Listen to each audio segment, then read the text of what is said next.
Masih ingatkah pemirsa dengan sosok yang satu ini? Atlet silat nasional asal Kota Pekalongan yang pernah mengharumkan nama Indonesia di kancah Asia dan Eropa? Dia adalah Rizky Adiwijaya, atlet yang pernah menyumbang perak pada ajang ASEAN University Games 2012. Pria yang saat ini menjadi akademisi dan juga anggota KONI Kota Pekalongan bidang pembinaan prestasi, sepertinya tidak dapat dipisahkan dari dunia olahraga. Pria yang pernah membagikan cerita prestasinya di Inspirasi Prestasi pada 2019 silam, nyatanya tidak pernah berhenti untuk menginspirasi. Kali ini, Inspirasi Prestasi kembali ingin mengulik sosoknya yang ingin terus melanjutkan asa di dunia pencaksilat dengan membagikan ilmu dan pengalaman kepada talenta-talenta muda di Kota Pekalongan. Keahliannya dalam bidang olahraga juga terus ia kembangkan melalui pendidikan doktoral yang sedang ia tempuh. Baginya, pencaksilat adalah wadah pemersatu anak muda yang ingin bersama-sama mencetak prestasi untuk negeri. Ya, yeay! Gimana? Tebak dong, kalau saya udah begini-begini berarti tandanya saya mau ngapain? Bukan ya, bukan mau beli bubur bukan ya, tapi saya mau pencak silat. Nah, saat ini nanti bakalan ditemenin sama Coach Rizky yang beliau udah melalang buana sampai ke luar negeri berkat prestasi-prestasi kerennya di dunia pencak silat. Kebetulan nih di sini saya udah ada di depan PSP atau Klub Pencak Silat Prestasi di bawah naungan Coach Rizky. Ini dilihat ya, udah banyak motor-motor. Nah, ini motor-motornya para teman-teman atlet yang latihan di dalam sana. Udah pada latihan. Jadi, yuk langsung aja kita come in.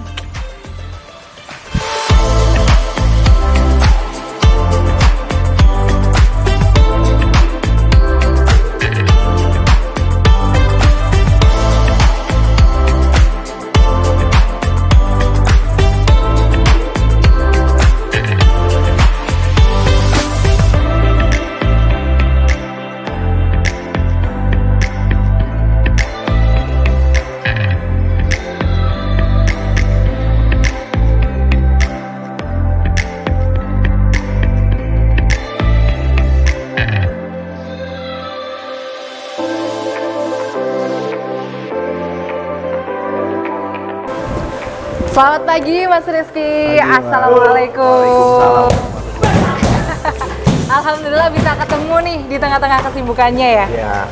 Oke, ini berarti masih mantau kah atau latih atau gimana? Ya, jadi pagi hari ini kebetulan saya masih melatih tim Porprov Kota Pekalongan untuk persiapan ke Jurprov nanti dalam rangka babak kualifikasi Porprov 2023. Ini lagi digodok nih ya semua atlet-atlet yang ada di sini untuk persiapan. Oke, ini nggak apa-apa kan ya gangguin ya? Nggak apa-apa, sambil latihan biar anak-anak juga lebih semangat juga kalau ada Mbak Farah. Wih, padahal kan juga nggak ngapa-ngapain. Ya. Kalau pemirsa yang ada di rumah pasti apa namanya udah nggak asing sih sebenarnya. Saya yakin sama Mas Rizky karena, waduh, saya takut. Nggak apa-apa. Nggak asing karena udah warawiri kalau nggak salah di tahun 2017-an gitu ya. Warawiri TV nasional karena beliau adalah atlet nasional yang berhasil meraih apa waktu itu Mas? Beberapa event internasional yaitu di ASEAN University Games, kemudian di internasional pencaksilat Belgium Open, kemudian terakhir 2017 itu saya Asia Pasifik di Korea. Asia Pasifik di Korea dan itu dapat medali perak. Oke, keren banget. Jadi ini saya ngomong sama atlet nasional yang udah warawiri di luar negeri juga mengenalkan olahraga asli atau martial art asli dari Indonesia. Mas, saya ini kan udah baca-baca nih ya profil dari Mas Rizky. Mas Rizky ini kan berarti udah ini fokus ke pelatih, sama juga fokus di KONI Pekalongan gitu. Banyak saya lihat atlet-atlet di Indonesia tentunya yang apa ya, dia semangat banget waktu jadi atlet, tapi ketika dia udah nggak itu dia nggak melanjutkan. Tapi saya melihat Mas Rizky ini punya spirit yang terus bertumbuh baik itu dari pelatih kemudian masuk ke organisasi. Nah itu apa sih yang dibawa Mas Rizky sampai sekarang? Ya, jadi memang betul yang disampaikan Mbak Putra ya. Jadi memang teman-teman di luar sana tidak banyak juga yang menjadi atlet kemudian juga melanjutkan pendidikannya. Kalau saya berprinsip atlet itu bagian dari hobi. Atlet itu bagian dari prestasi yang harus saya kejar. Namun pendidikan juga tidak boleh ditinggalkan gitu. Karena pendidikan adalah bagian untuk mempersiapkan diri kita atau diri saya untuk menata hidup di masa depan nanti. Jadi memang saya memiliki prinsip prestasi di olahraga atau di pencaksilat itu juga harus dikejar, namun prestasi di akademik juga tidak boleh ditinggalkan. Maka dari itu mungkin saya sampai sejauh ini dulu jadi atlet tetap melanjutkan pendidikan saya berkuliah S1 sampai S2. Kemudian ini sekarang jadi pelatih tetap melanjutkan pendidikan saya ini di program doktor. Oke. Nah, kalau melihat dari perjalanannya Mas Rizky yang sudah luar biasa kerennya ini, kalau bisa ditarik ke belakang dulu awal mulanya itu gimana? Kalau bisa sampai masuk ke olahraga silat? Ya, jadi awal mulanya sih sebenarnya ikut-ikutan atau diajak sama kakak kandung saya. Jadi waktu itu kakak kandung saya itu belajar bela diri, mungkin bukan bela diri pencaksilat, tapi bela diri taekwondo. Kemudian saya diajak latihan. Terus latihan terus sama kakak saya sampai ikut pertandingan di taekwondo itu sendiri. Kemudian pada usia kurang lebih menginjak SMP saya sama kakak kandung saya itu tertantang di cabang olahraga bela diri pencaksilat. Kami melihat ini kok olahraga pencaksilat ini sepertinya menarik. Secara teknik itu kompleks. Nah, di situ ada pukulan, tendangan, kemudian jatuhan. Jatuhan itu meliputi bantingan, guntingan, sirkelan, sapuan. Nah, itu membuat kami itu semakin tertantang dalam bela diri pencaksilat itu sendiri. Singkat cerita seperti itu, kemudian kami masuk di pencaksilat, terus mengikuti event-event pertandingan sampai kami bisa lolos ke tim Jawa Tengah. Kemudian masuk juga di tim Platnas. Itu saya sama kakak saya sampai di Platnas juga itu tahun 2012. 2012 berarti ketika usianya Mas Rizky berapa tahun? 22 tahun. Memang sudah ada basic martial art dari kecil berarti? Ya, dari SD. Dari SD? Ya, dari SD. Tapi SD waktu itu taekwondo. Kemudian mungkin karena kecintaannya sama tradisi-tradisi yang ada di Indonesia sampai akhirnya pindah haluan ke silat gitu ya? Haluan. Nah, kalau boleh ini nih dibandingin ketika dulu ikut taekwondo sama ikut silat, apa yang menjadi ketertarikan luar biasa yang membuat Mas Rizky ini kayaknya silat itu jalanku deh gitu?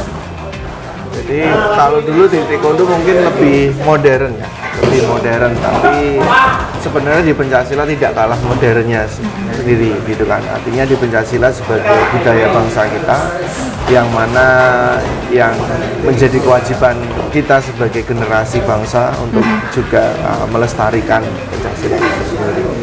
Oke, jadi semangatnya Mas Rizky untuk terus memperkenalkan pencaksilat sebagai martial art dari Indonesia ke luar negeri itu terus ada ya Mas ya. Dan memang yang dirasakan Mas Rizky ketika berada di pencaksilat ini memang banyak hal yang bisa dieksplor karena punya teknik yang kompleks, kemudian nilai-nilai humanismenya juga ada dan juga nilai-nilai religiusnya juga ada. Inilah yang menjadi kunci kenapa Mas Rizky bisa bertahan sampai sekarang. Nah Mas Rizky, ngomong-ngomong soal pencaksilat, nggak afdol rasanya kalau saya udah ada di tempat latihan tapi nggak nyoba dilatih langsung sama coach nasional.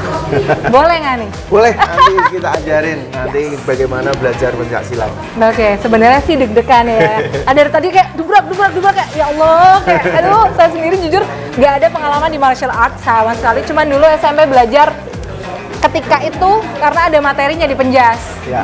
Tapi ya itu ya so-so gitu aja. Tapi ya udah apa kita coba ya. Jangan kemana-mana, tetapi inspirasi prestasi inspires you.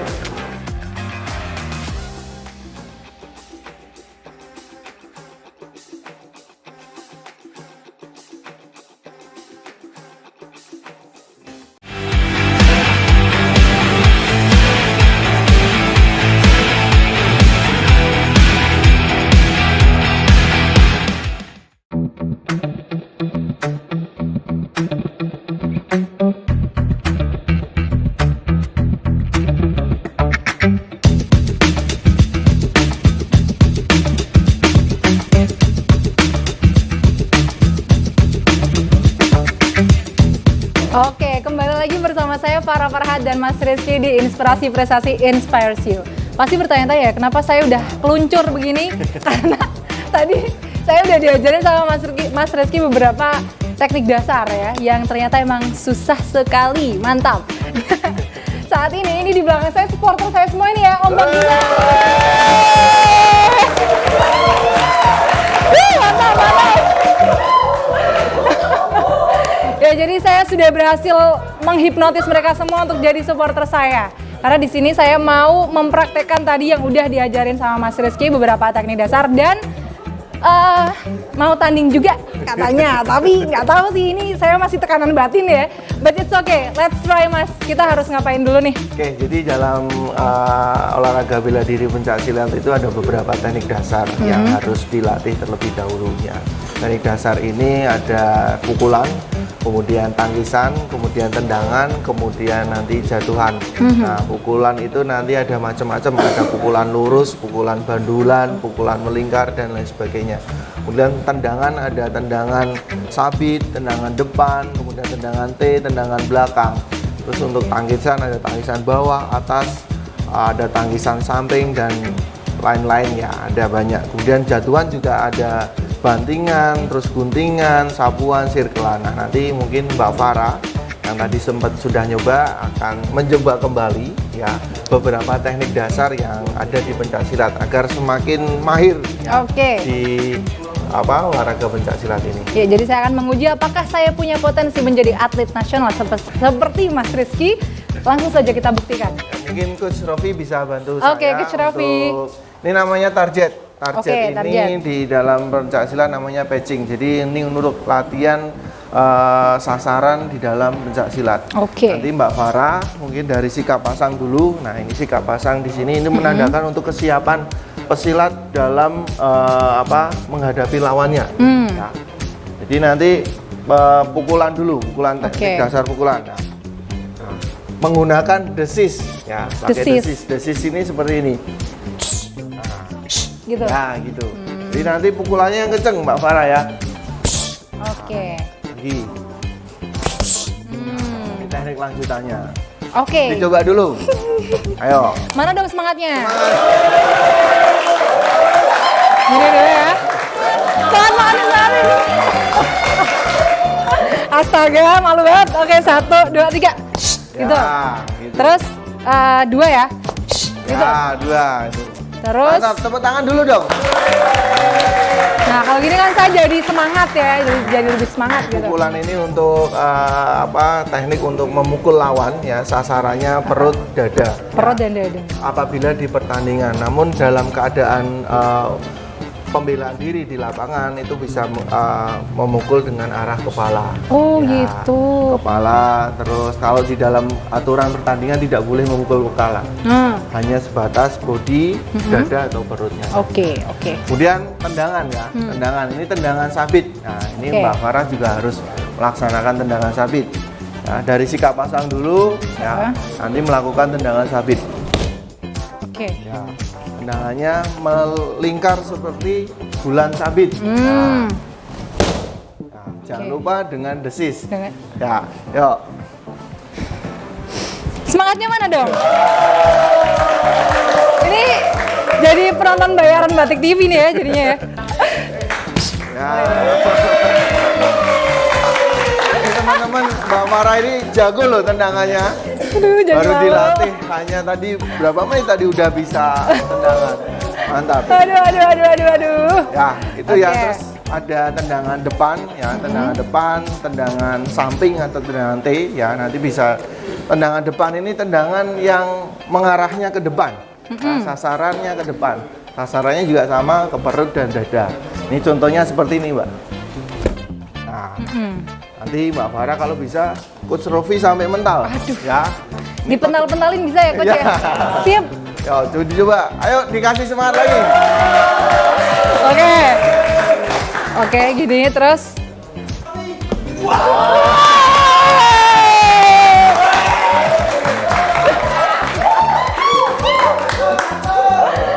Mantap. Waduh, mantap. Nah, sekali lagi tendangan ya. Oke. Sekali lagi tendangan samping atau tendangan T.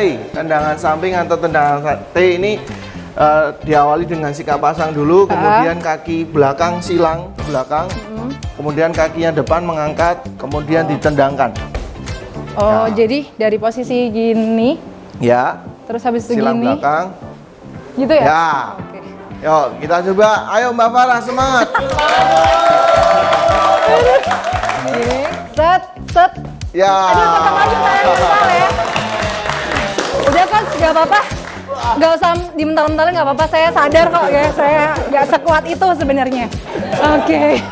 Ya, jadi itu ya beberapa teknik dasar yang mungkin tadi sudah dipelajari sama Mbak Farah gitu kan. Ada pukulan, tendangan gitu kan.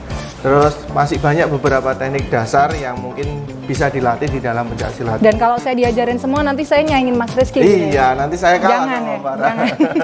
Ya, selanjutnya mungkin ada teknik jatuhan Mbak Farah. Oke. Teknik jatuhan yang nanti akan dilatih Mbak Farah adalah bantingan. Nah, nanti bagaimana Mbak Farah membanting lawannya ketika ditendang. Oke. Siap? Siap. Ya, oke. Yuk, Siap. siap. Mana Mbak Nabila? Ya, coba dulu. Oke. Oke, siap ya Mbak, saya banting-banting ya. Jadi nanti Mbak Nabila akan melakukan tendangan, kemudian Mbak Farah akan membanting. Ya, membantingnya dengan menangkap tendangan lawan atau tendangannya Mbak Nabila, kemudian Mbak Farah maju ke depan dan melakukan bantingan. Oke. Ya. Gini ya. Ya. Yuk. Oke. Siap, semangat Mbak Bismillahirrahmanirrahim. Nabila, tendangannya yang keras. Aduh. Jangan dong. Jangan dong.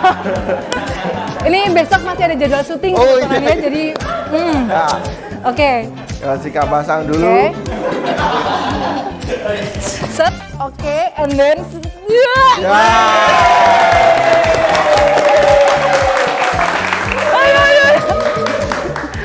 Nah, itu salah satu teknik jatuhan atau bantingan yang ada di dalam pencaksilat. Oke. Mau nyoba banding saya? Boleh ya, saya juga pengen dibanting Ya, nih biar imbang. nanti. Berarti saya yang nendang ya? Ya. Aduh, jangan dibalik-balik dong.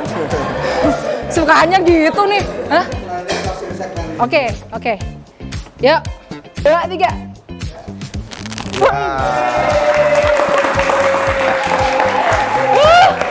Thank you ya. Tos dulu dong, mantap.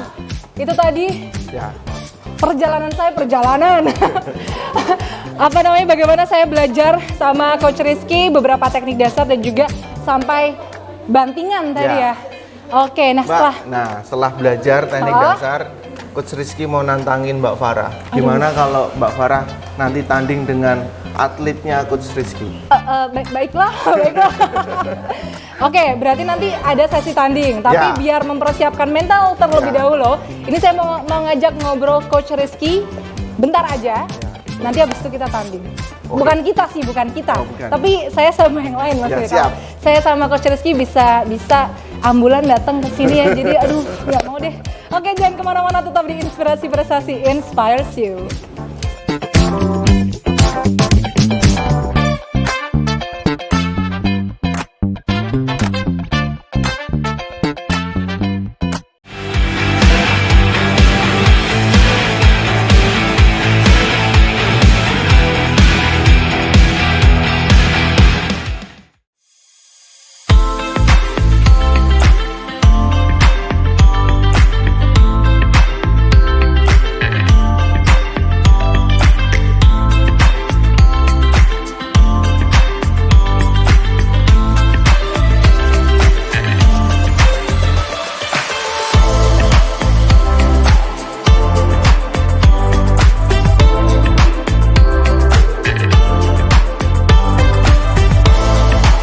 Oke, kembali lagi bersama saya Farah Farhat di Inspirasi Prestasi Inspires You.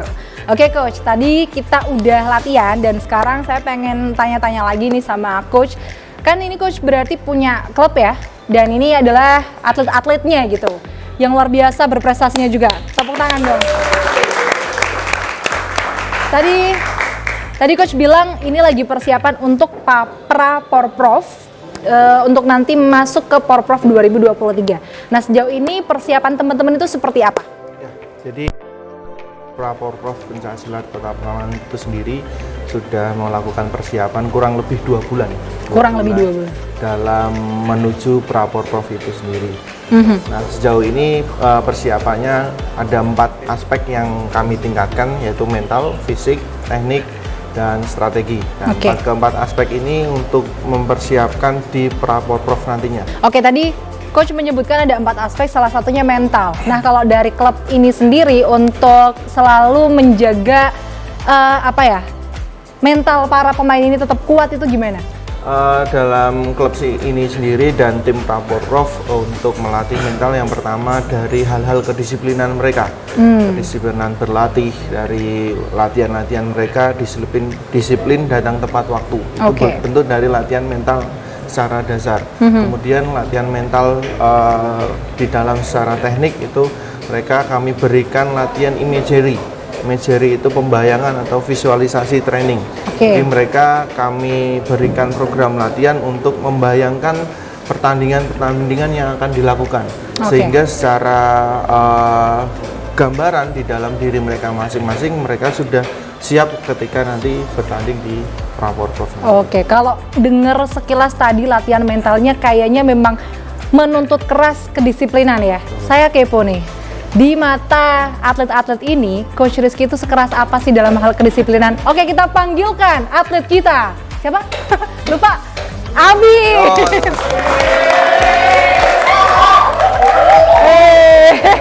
Oke Bim, sini Bim, tengah aja Bim, nggak apa-apa Bim, tenang. Nggak, aku banting kok, tenang. Bim, enggak sih, kayaknya jadinya gimana gitu ya.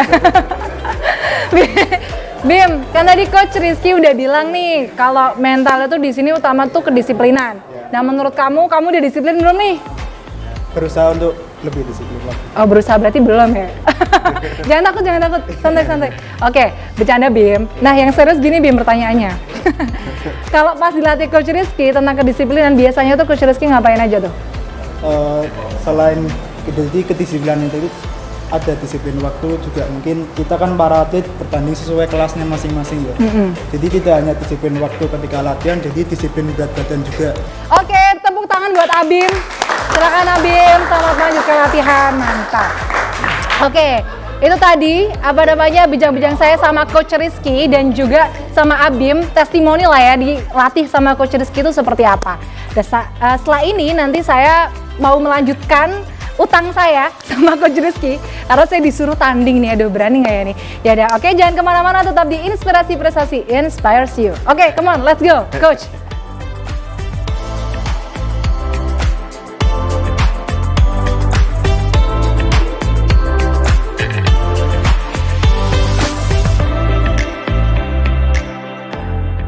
Oke, sekarang saya ngasal aja ini sebenarnya. Mau laga sama Nabila ya? Oke, sama Nabila. Oke. Kita lihat siapakah yang akan menjadi pemenang, pasti bukan saya. Oke. Oke, berarti kayak gini terus. Ya. Kayak gini dulu, and then kasih tepuk tangan dong. Oh, bisa kita muter. Oh, muternya gimana nih berarti? Misain. Oh, gini aja ya? Ya, ayo. Tadi kanan dulu kan? Kiri, nggak apa-apa. Kiri. Kanan. Oke, 1, 2, 3. Stop. Oke. Ya. Malu banget. Aduh. Dan Udah ya? ya, keputusan Udah menang. Ya? Aduh. Menang dua-duanya. Deg-degan nih. Saya sadar diri sih sebenarnya tadi semua ini cuman skenario ya, teman-teman semua. Oke, tapi nggak apa-apa, biar hostnya senang, jadi hostnya yang menang ya Mbak ya, nggak apa-apa ya? Oke, ini gimana nih keputusan? Keputusan menang. Ya. Oke. Ya. Ya, keputusan menang. Thank you ya. Oke, itu tadi pemirsa. Keseruan saya ngobrol-ngobrol, bincang-bincang inspiratif sama orang inspiratif juga, Coach Rizky.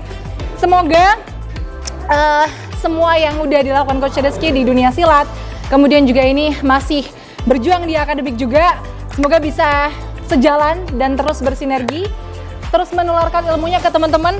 Oke nggak toh? Dan Semoga harapan-harapan untuk nanti Porprov bisa terwujud dan semoga bisa sampai nasional juga nih teman-teman, biar meneruskan apa yang sudah dilakukan oleh Coach Rizky ya Coach. Gitu. Oke, terima kasih Coach atas waktunya. Thank you semuanya. Nah itu tadi inspirasi prestasi kali ini, seru banget ya. Bisa belajar silat dan belajar juga tentang perkembangan dunia silat di Indonesia. Dan banyak lagi lah, saya juga belajar banyak hal tadi, tarung juga, kemudian hal-hal dasar juga. Jadi jangan lupa untuk saksikan terus inspirasi prestasi di episode selanjutnya. See ya!